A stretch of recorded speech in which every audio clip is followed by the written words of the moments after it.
The Oculus Quest really feels like next generation VR. My review is up next. Oh, Jesus. This is Twit. This episode of Hands on Tech is brought to you by ExpressVPN. Protect your online identity today and find out how you can get 3 months free with a 1-year package at expressvpn.com/hot.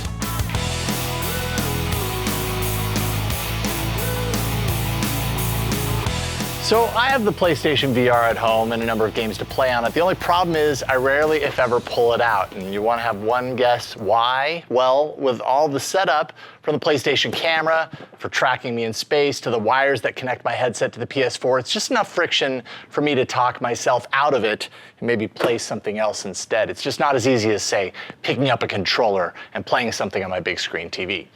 So the thought of bringing the Oculus Rift or the HTC Vive into my home along with a powerhouse PC to run it on never really sounded that appealing to me.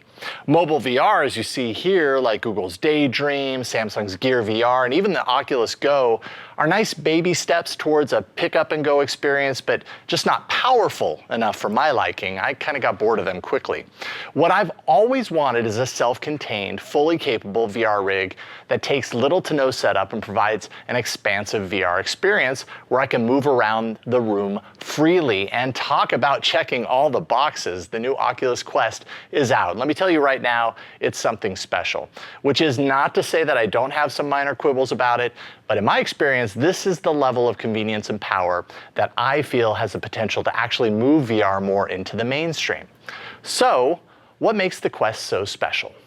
First of all, the specs. The Quest has two 1440 by 1600 OLED displays, one for each eye, of course, and that's actually an upgrade in resolution from the higher cost Oculus Rift setup, and everything just looks sharp in there. Also, it has a 72 hertz refresh rate, which to my eyes personally was perfectly sufficient. I never felt sick with movement. I know some people can be kind of sensitive to lower refresh rates, so keep that in mind.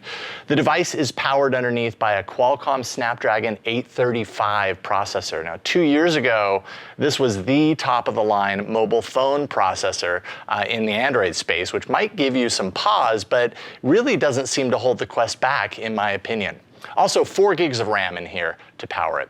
The Quest can be purchased with 64 gigs of storage. That's going to run around $400, or 128 gigs of onboard storage running $500, and that's what I have on this unit here. And personally, I recommend shelling out the extra money.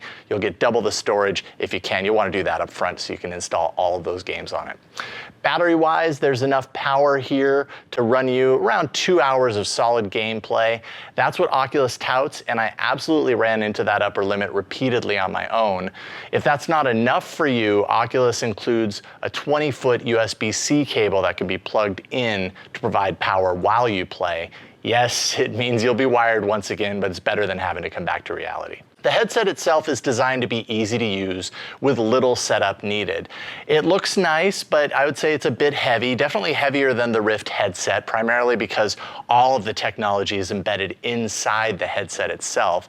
The straps on top and the sides have ample adjustment capabilities, allowing for cinching and pivoting in many different directions.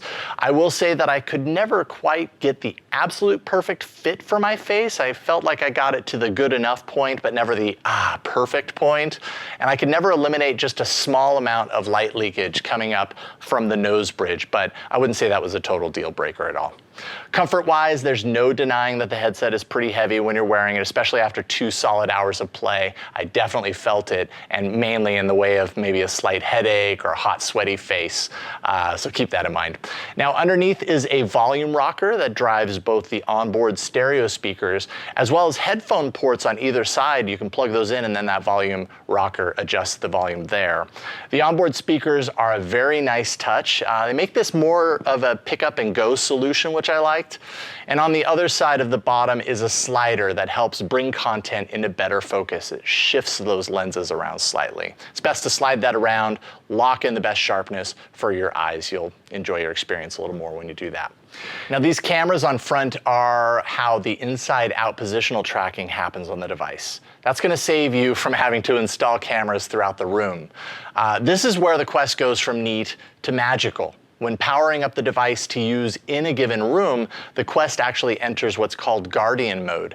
This is where you literally draw in the space in your room that is safe, playable area. You do this with the included motion controllers, which I'm going to talk about in a second.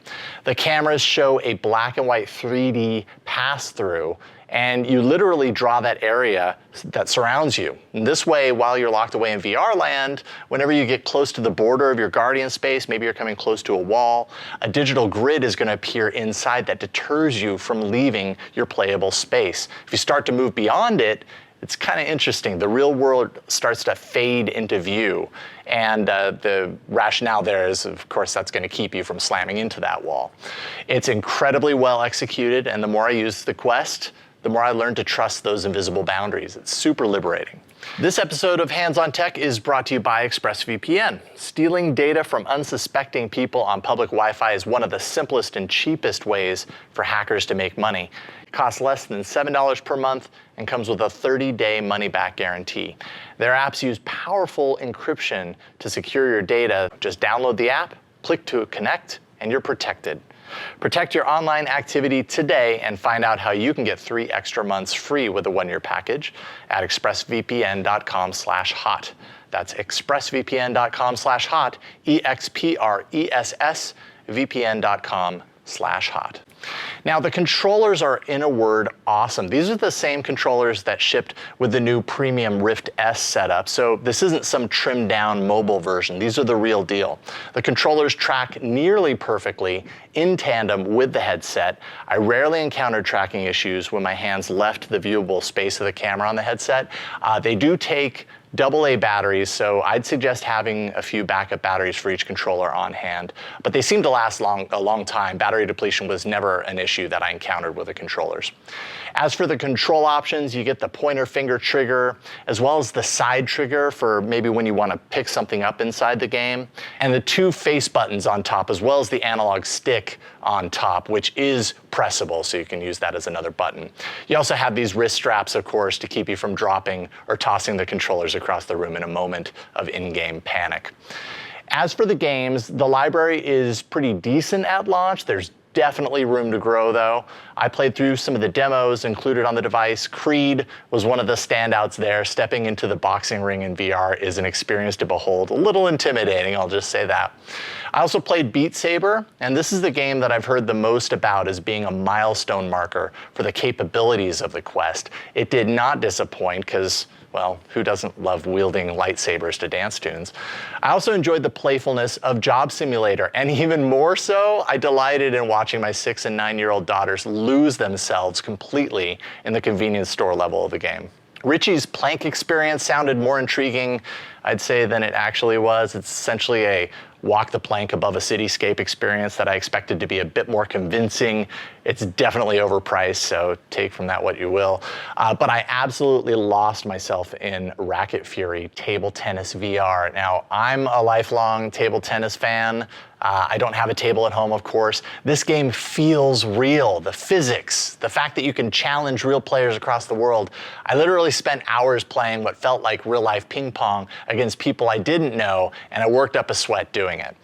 In all cases, the inside-out tracking, the controllers, the freedom of movement, it all combines to create a VR experience that has me jonesing for more. Now, I definitely have a rosy outlook on the potential of VR. I love what it promises, but I'm also used to being let down for a number of practical reasons.